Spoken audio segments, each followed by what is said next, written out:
Okay, I only left it in the refrigerator like 4 minutes, because I just really want to, you know, get to the fun part. So I'm just going to cover up that one little part that I kind of messed up, and we're just going to put another pretty good coating of the ganache all over this thing to try to cover up all the crumbs that I've gotten exposed here. So be generous with your ganache, and you're not really trying to cover up the you know, all the bumps and stuff, you want it to have ledges and kind of craggy things, because like I said, just depending on whatever way the sun melted this iceberg is how it's going to be. So it can be in any shape, any possible combination of shapes. I'll put that in there just to fill in all of that, and then, like I said, then get after it with your fingers and cover it up again. So, and as it gets, the cake is not cold anymore, so it's not like the chocolate's not getting hard like right away. So you don't have to, you know, worry too much about that. But you do want it to get firmed up eventually. So you'll put it back in the fridge.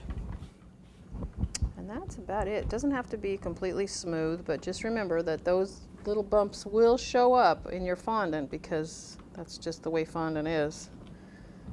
And that's okay. It's an iceberg. Come on. Looks like the abominable snowman. Alrighty, I'm going to throw this in the freezer, for probably 15 minutes, just to get it to where I can cover it with the fondant, and then we'll be back. Okay, so now I'm going to roll out the fondant. I had to move to a lower table because I'm not able to roll fondant out on the high bench. So I like to roll out on a piece of vinyl. You can get it at Walmart, any place that sells it. You get it in a big roll and you just cut, you know, a yard of it off.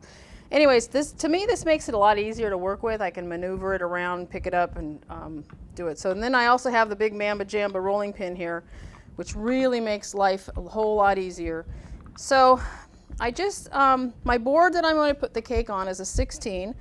The cake itself, I measured the top of the peak of that iceberg is about 11 inches. So we're going to have to make a really large piece of fondant here. And you want it to be fairly, you know, not too thin, because you really don't want to see all the, you know, all the bumps and lumps, but again, you don't want it to be too terribly thin or thick, so it just weights everything down. So let's just kind of get this rolled out. Just try to keep it kind of, you know, circular. Another reason I like to roll on the mat is because I have a tendency to it goes too far that way. So I can just pick it up and move it. I don't have to worry about getting cornstarch under there or powdered sugar. I can just move it to the position that I need it to be in so that I can work with it a little bit better.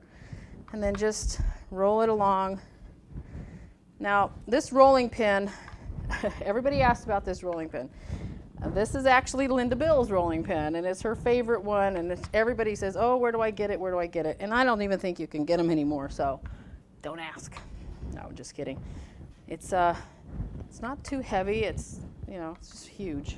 So anyways, so as we go along, you can see there's a couple air bubbles in there, but it's okay. We'll get them out as we go. So you get quite the workout here.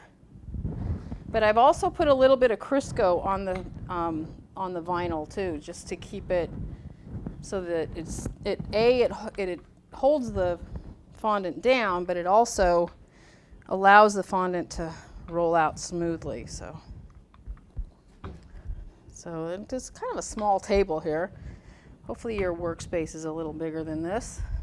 But, okay, this is not where it needs to be, but I'm just curious. So now we've got it at 12,